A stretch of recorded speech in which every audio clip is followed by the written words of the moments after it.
Deep dive. Today we are going to unpack why countries like Saudi Arabia and Japan are investing so heavily in the U.S. And we've got some great source material from this podcast I listened to called Global Capital, Why the World is Investing in America. Yep.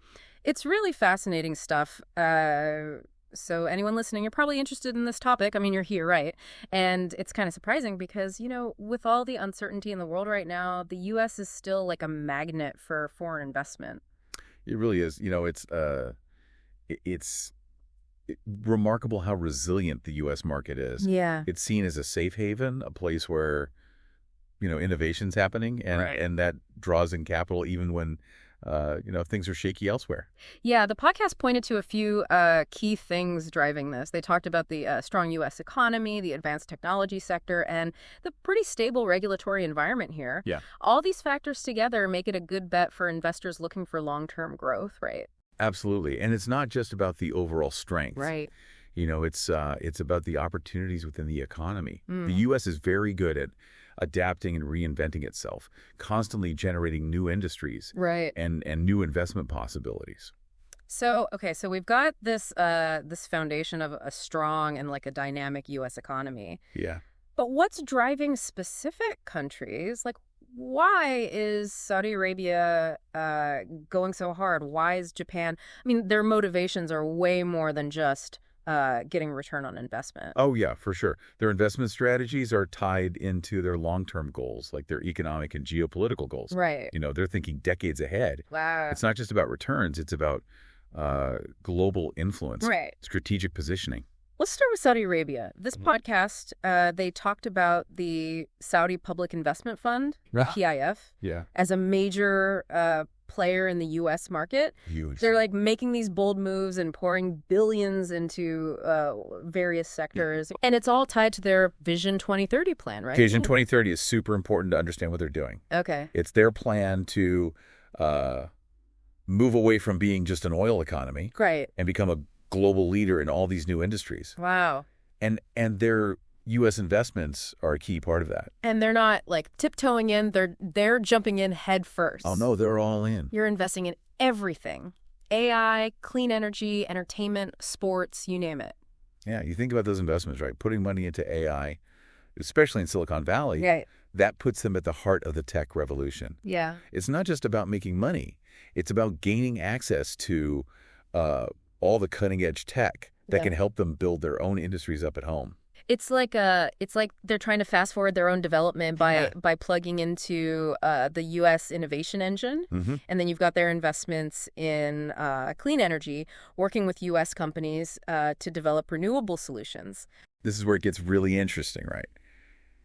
They're not just doing it for the environment, although, that's important, Of course. but they see the economic potential of renewables, Right. and they want to be a leader Yeah. in this emerging sector. It's like so we're trying to change like the global image of Yeah. Saudi Arabia. Yeah. Moving away from oil and towards tech and sustainability. Absolutely.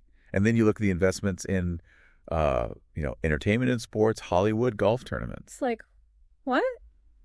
It's interesting. It seems strange, but it's all part of a strategy to project soft power, Right. building cultural influence on a global scale. It's it's an interesting way to use money, right? Oh, for sure. It's not just about economic power. It's Right. about shaping the narrative, building relationships, Exactly. and having a seat at the table when it comes to global decisions. 100%. It's a subtle form of power, Yeah. but it's very effective Okay. in a world where image is everything. And it's not just Saudi Arabia doing this. Other major investors Yeah. are thinking the same way. So speaking of other major investors, Japan, they've been investing in the U.S. for a long time, Yeah. but their approach is changing. Mm-hmm. They're moving away from those traditional industries like cars Right. and focusing on sectors shaping the future. It's a textbook example of Mhm. how to adapt to a changing world. Yeah. They understand that what worked in the past isn't necessarily going to guarantee success in the future. Right. So where are they putting their money now? The podcast mentions semiconductors, electric vehicles, Yeah. and financial services. Mhm. It seems like they're looking at industries that are growing fast and are also strategically important for both countries. For sure. Let's take semiconductors as an Right. example. Remember the chip shortage we had? Oh, yeah. That was a huge wake-up call. Right. Exposed a vulnerability in the supply chain, Right. especially for the U.S., which relies a lot on chip imports. And it highlighted how much we relied on, specific countries for these things, especially China. Right. So when Japan invests in U.S. chip manufacturing, it's not just about profit. Okay. It's about strengthening that economic alliance, Right. and reducing their reliance on a potential competitor. Win-win for both sides, right?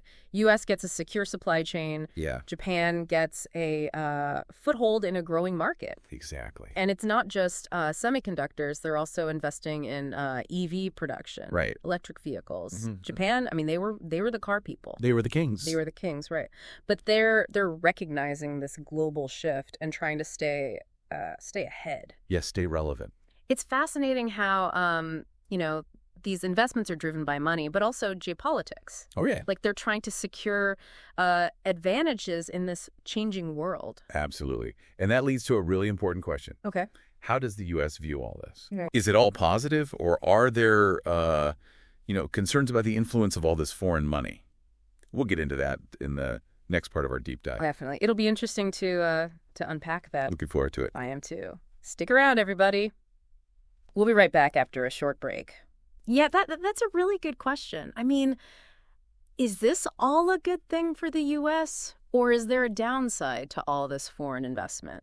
Well, it's a tough question because on the one hand, we need foreign investment to grow our economy. Sure. It creates jobs, brings in new technologies, Right. but there are those concerns about national security, economic vulnerabilities, and the influence these investors might have Right. on these key industries. The podcast talked about this this tension a bit. Yeah. Policymakers are trying to find that sweet spot between encouraging investment, Right. but also protecting the U.S., It's not easy in a globalized world like this where money just flows freely. Think about it. A few decades ago, most foreign investment was in basic industries, manufacturing, real estate. But now it's going into AI, biotech, renewable energy. Right. This is the future. And the stakes are a lot higher. Yeah, it's not just about the amount of money. It's about where it goes and who's controlling it, Exactly. which makes those national security worries make more sense. For sure. Take Saudi Arabia investing in U.S. tech startups. Okay. On the surface, it sounds good, right? Job creation, maybe breakthroughs, closer ties. Yeah. But what if it gives them access to sensitive technology? Right. Or data that could be used against U.S. interests? That's a scary thought. Yeah. And it's not just Saudi Arabia. It's anytime a foreign entity gets a lot of control over a strategically important industry, So what are we doing about it? I mean, how is the U.S. addressing this? Well, policymakers know about these risks. Okay. And they're trying to figure out how to reduce them. One way is to strengthen the Committee on Foreign Investment. It's called CFIUS. Okay. They can review and even block investments that pose a risk to national security. So CFIUS is like a gatekeeper, making sure things are on the up and up. Yeah, you could say that. But doesn't that discourage investment? I mean, if we're too strict, won't that hurt us in the long run? It's a tough balancing act. Yeah. Too much scrutiny scares people away. Too little leaves us vulnerable. Right. It's hard to find that right balance, and there's no easy answer. So it's this constant back and forth. Yeah, you could say that. Weighing the benefits against the risks. But it's not just about the government, right? What about everyday people? How does this impact them? That's an important point. We talk a lot about national security. Yeah. But we also need to think about how these investments affect workers and consumers right. and communities. The impact can be good or bad. It really depends on the industry and the type of investment. If Saudi Arabia invests in a factory here, that could create jobs. Yeah. But what if those jobs get automated away later? Right. Or what if it means our technology gets transferred overseas? Right. And then there's competition too. Yeah. If these foreign companies with tons of money come in and just dominate, they could hurt U.S. businesses. Right. So it's complicated. Yeah. No easy answers there. So, okay, we've talked about the economic impact. But the podcast also mentioned that this is about more than just money, Oh, yeah, for sure. that it's shifting global power dynamics. That's where things get really interesting. Okay. We think of power as military or political, but economic power is becoming more and more important. Right. And when countries like Saudi Arabia and Japan invest heavily here, it's not just about the return on investment. Okay. They're trying to increase their global standing and influence. So it's like a subtle form of power.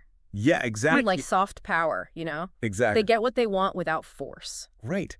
Think about it. If Saudi Arabia controls a chunk of U.S. energy production Right. or has a big stake in our tech sector, Yeah. that gives them leverage not just with us, Right. but with the whole world. It's like they're playing a long game They are. and we're just pawns or something. It's more like a game of chess. Okay. Every move has consequences. Okay. And these investments are strategic moves. Got it. They're trying to set themselves up for success. It's a good analogy. It highlights how these investments are part of a bigger trend. For sure. This global power shift, you know. Yeah. China's rising. Russia's back. India and Brazil are gaining economic power. Right. The world is changing. Yeah. And the U.S. isn't the only one calling the shots anymore. So in a world like that, where things are more spread out and more competitive, these investments are how countries protect themselves and get their way. Exactly. And it's not just about national interests either. No. These investments have implications for global security, for technology, and even for democracy itself. I mean, it's kind of wild to think about, right? These decisions being made, and they can change so much. Yeah, it really shows how connected everything is. And like we've been saying, there's no easy answer to whether this is good or bad for the U.S. Right. There are pros and cons, and the outcome really depends on a lot of things. Yeah, government policy is what companies do. Yeah. The global economy, it's complicated. For sure. So what are some of the big takeaways from all this? What should people keep in mind? Yeah, what have we learned? Well, I think the main thing is that the global investment landscape is constantly changing. Okay. The players change, the strategies change, and the stakes keep getting higher. And it's not like it used to be. No, not at all. The U.S. isn't the only big player anymore. Other countries are rising, and they want to shape the world to fit their interests. And they're using these investments to do it. Right. It's not just about making money. It's about gaining influence, getting resources, and shaping the future of entire industries.